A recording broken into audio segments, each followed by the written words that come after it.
बिंदिया सरकार, सोमवार से शनिवार शाम 7:30 बजे दंगल टीवी पर।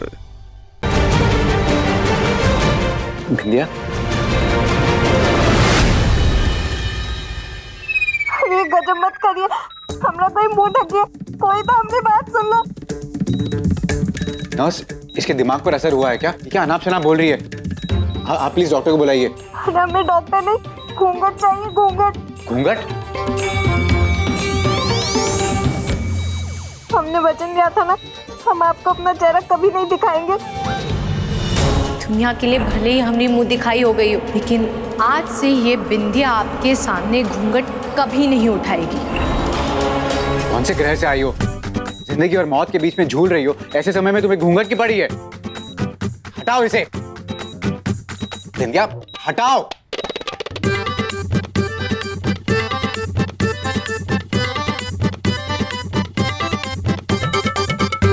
देख लूंगा मैं तुम्हारा चेहरा, कोई दिक्कत नहीं है मुझे। तुम जिंदा हो, बस इसकी खुशी मनाओ, घूंघट की टेंशन मत लो।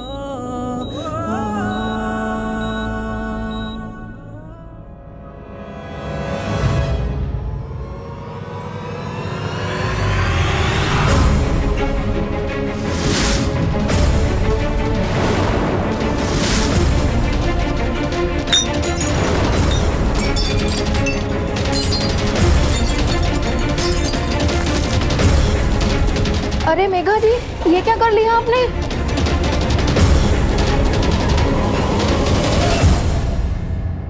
मेघा, ये कैसे हुआ? बताइए।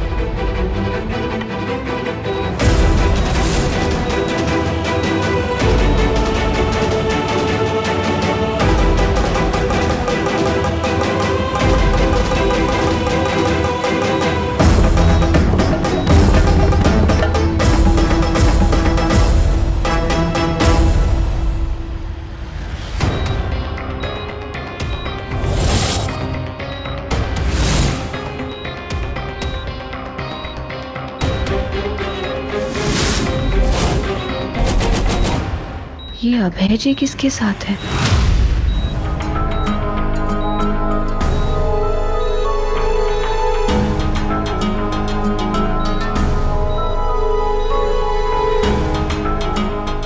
क्या हुआ अभय? क्यों छुड़वा रहे हो? वादा तो यही किया था ना कि जिंदगी पर नहीं छोड़ोगे हाथ। तो फिर अब क्या हुआ? हुआ ये कि मेरी शादी हो गई है। तो क्यों की थी शादी? आ गई थी ना मैं वहां पर। तुम जानती हो ना, करनी पड़ी थी मुझे शादी अपनी माँ के खातिर।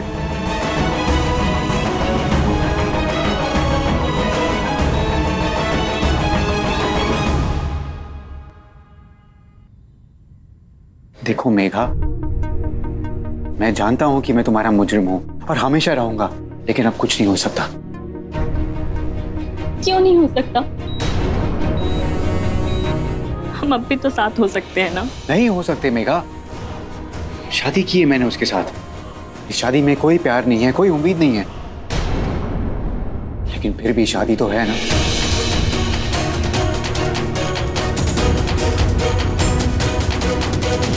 पहले ही बहुत देर हुई चुकी है, हैं? चलो जल्दी से तैयार हुई जाओ। ये लो, अरे पकड़ो जल्दी।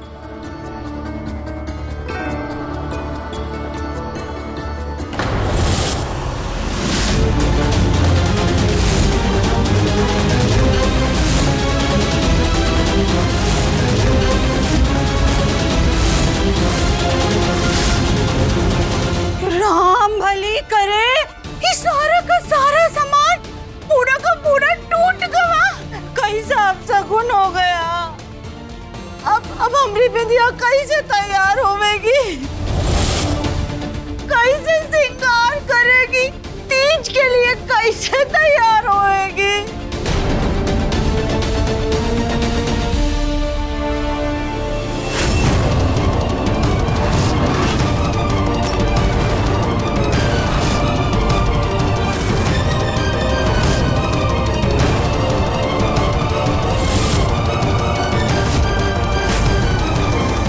अब क्या करोगी बिंदिया?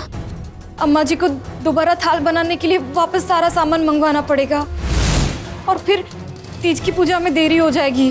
कहाँ करें हम तुमको अपना सामान भी तो नहीं दे सकते। काहे की नियम तो यही है कि सासू माँ के दिए हुए श्रृंगार थाल से ही तैयार होते हैं। और कहाँ करेंगे? ठीक है, हम जा करके बता देते हैं तुम्हारी सासू माँ को कि बिंदिया अब नहीं तैयार हो पावेगी। हम बता देते हैं। बिंदिया कहाँ करेंगे अभी?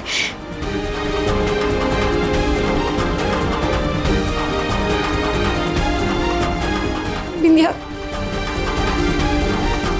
श्रृंगार तो हम करेंगे, सासू माँ के दिए हुए सामान से ही श्रृंगार करेंगे। पर कैसे?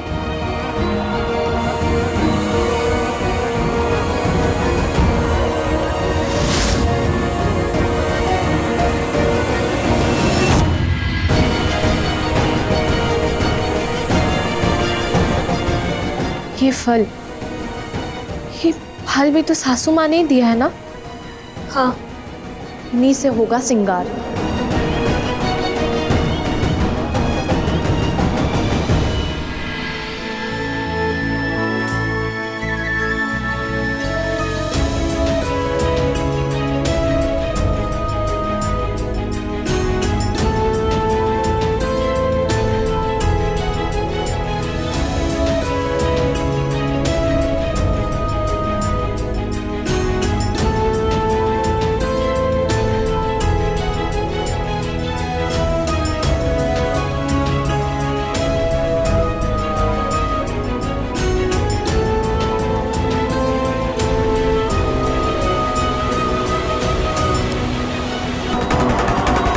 आप भी का इस लड़की की सुन रहे हैं। अब ये लड़की हमें स्टेट चलाना सिखाएगी। और हरिशंकर जी, सीएम साहब ने भी पहली मीटिंग में यही सवाल उठाया था। देखिए, हम इस लड़की की बात को इग्नोर नहीं कर सकते।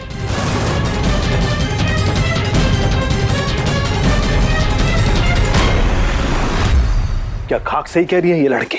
हम मानते हैं कि सीएम साहब ने पहली मीटिंग में ऐसा एक सवाल उठाया था, पर हमने उन्हें लगभग मना ही लिया था, केवल उनका हाँ ही बाकी था। लेकिन ये लड़की फिर से, अरे जानती हो कि पिछला 2 हफ्ता से सीएम का कुर्सी खाली पड़ा है, कितना सारा फैसला रुका पड़ा है, जानती हैं आप कुछ? मुख्यमंत्री जी जल्दी ठीक हो जाएंगे। हम तो कहते हैं आप सब मिलके मृत्युंजय जाप करिए उनके लिए। एक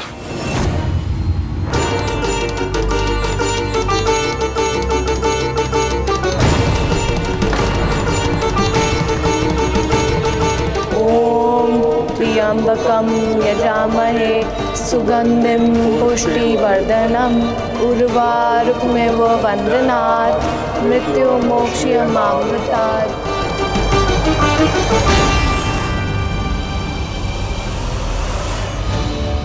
जैसे भरत जी श्री राम भगवान की पादुका रखे थे उनकी गद्दी पे, उसी तरह आप सब भी मुख्यमंत्री जी की कोई चीज रख दीजिए उनकी कुर्सी पे।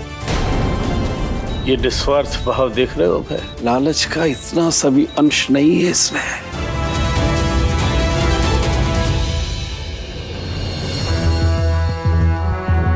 मुख्यमंत्री जी की कलम है हमारे पास, उन्होंने हमें तोहफे में दी थी। ये मेरा फेवरेट पेन है, अचानक तुम्हारी झोली में गिर गया, इसे शायद तुम बहुत पसंद आई, अब इसे तुम ही रख लो। ये कलम आप सब उनकी कुर्सी पे रख दीजिएगा। सारी फैसले लेने में आसानी होगी आप लोगों को।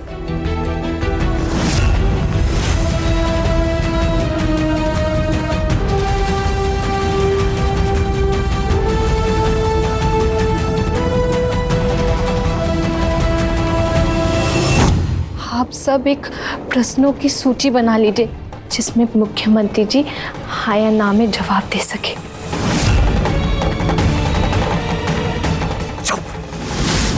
चुप कर मूर्ख लड़की, चुप कर। जीजा जी,